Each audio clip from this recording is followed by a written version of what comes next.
Thank you for tuning in to the best parenting show on the internet, Post Daily Dose. It's the Post. It's the Post. It's the Post. The Post Daily Dose. It's the Post. It's the Post. It's the Post. The Post Daily Dose. It's the Post. It's the Post. Hey, good evening, Facebook family. Welcome to another episode of Post Daily Dose with me, your trusted parenting advisor, faithful guide and servant on the healing journey.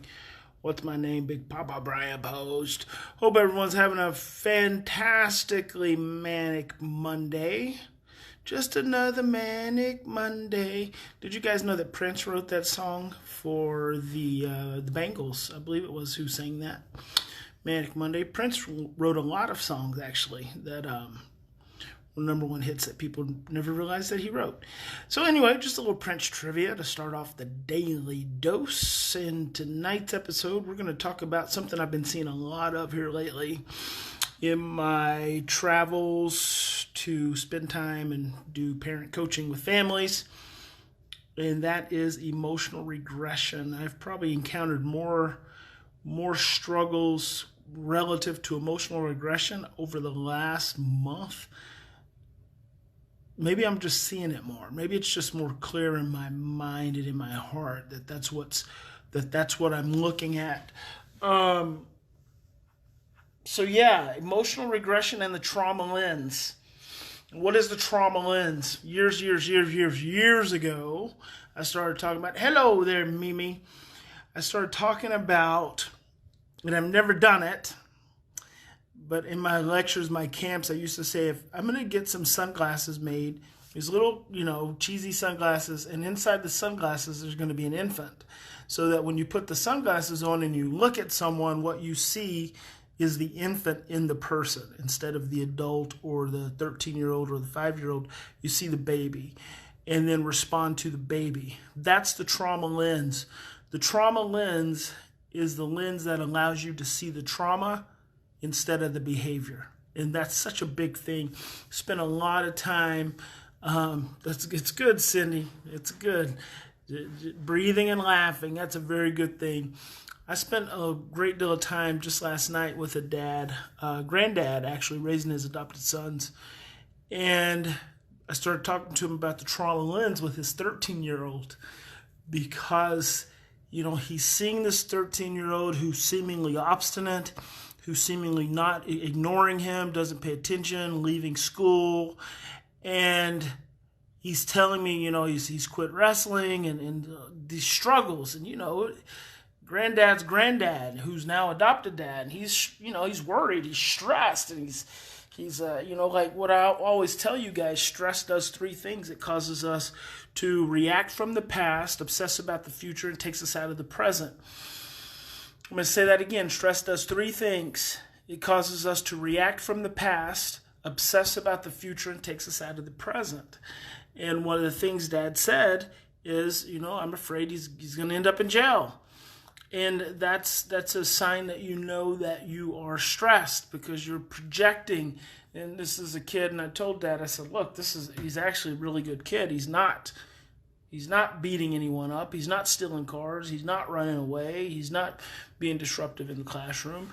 You're actually missing the personality of this child, and his trauma, the wiring of his trauma causes him to regress and become a turtle child. You guys have heard me talk about turtle child before. So this child shuts down, and so you've got to see, and I'm seeing this kid, and he's not 13. He's 5 years old. And it's because I look with the trauma lens, and I've had countless conversations with parents over the last 30 days where my focus is on helping them see the emotional age.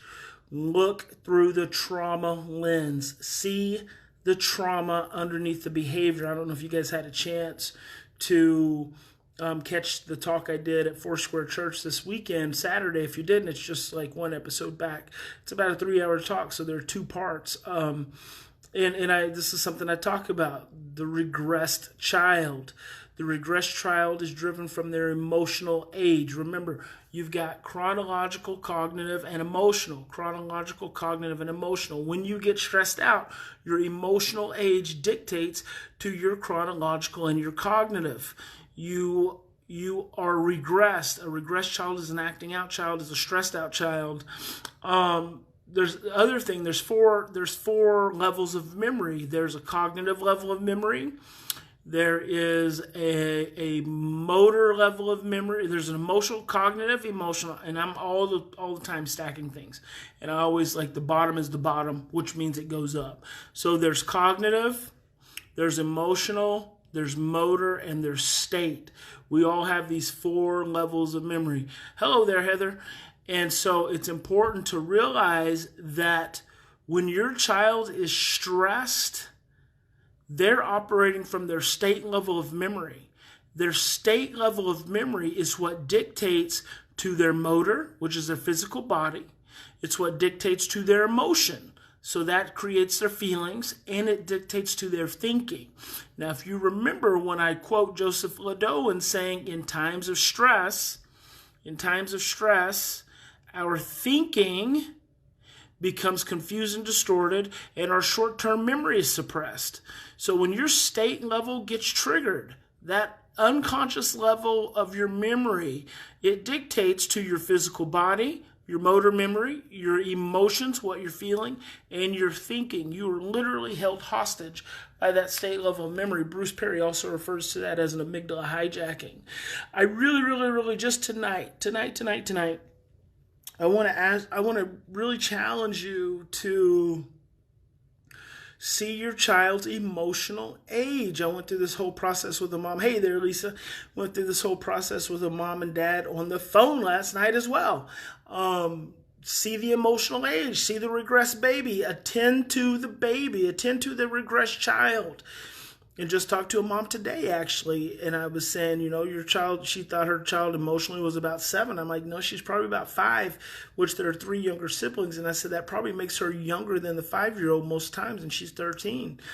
And I said, you got to see the 5-year-old, and it's really hard. And Mom said, that's really hard, especially the emotional piece.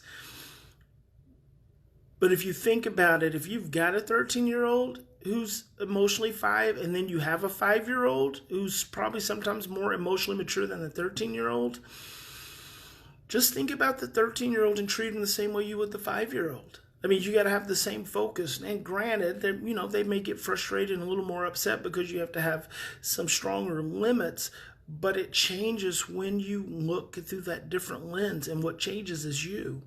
Your physiology is what shifts.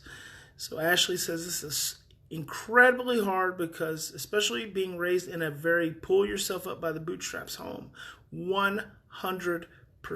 You are absolutely right. But we have to ask ourselves in those pull yourself up by the bootstrap homes, what level of functioning regulation were you working with? Did you have a 2-parent household?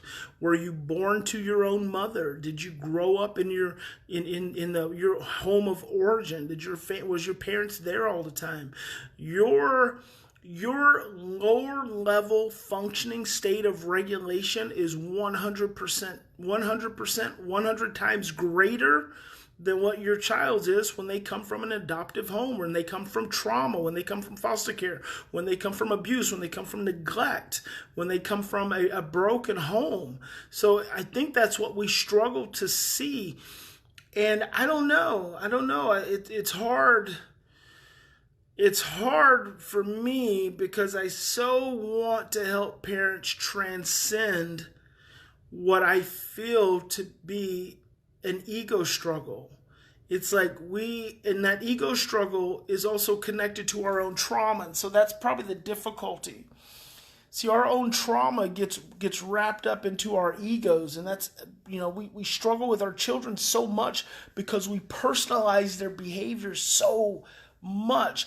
Granted, you personalize their behaviors. You're not personalizing their behaviors just because you choose to. You personalize your child's behavior because of the way it triggers and activates your own amygdala, which then triggers your brainstem, which then stirs up your own stress and your trauma. That's why you take it personally, because your brain unconsciously views their behavior as a threat. People are all the time saying, don't take it personally, don't take it personally. The only way you could not take it personally is you first realize why you do take it personally. That's because your brain views the behavior as a threat. And because it views it as a threat, it turns on your own stress reaction, which then opens up your brainstem to you re-experiencing your own trauma. So sometimes you got to turn your trauma lens on yourself. And a great deal of time, I can be talking to a parent who's overwhelmed, and I can start to feel the invitation to me getting overwhelmed. And I really have to breathe and stay present. And I just, so two things. I want you to try to see your child's emotional age. Just try to see it. Just try to see it and try to respond from that place.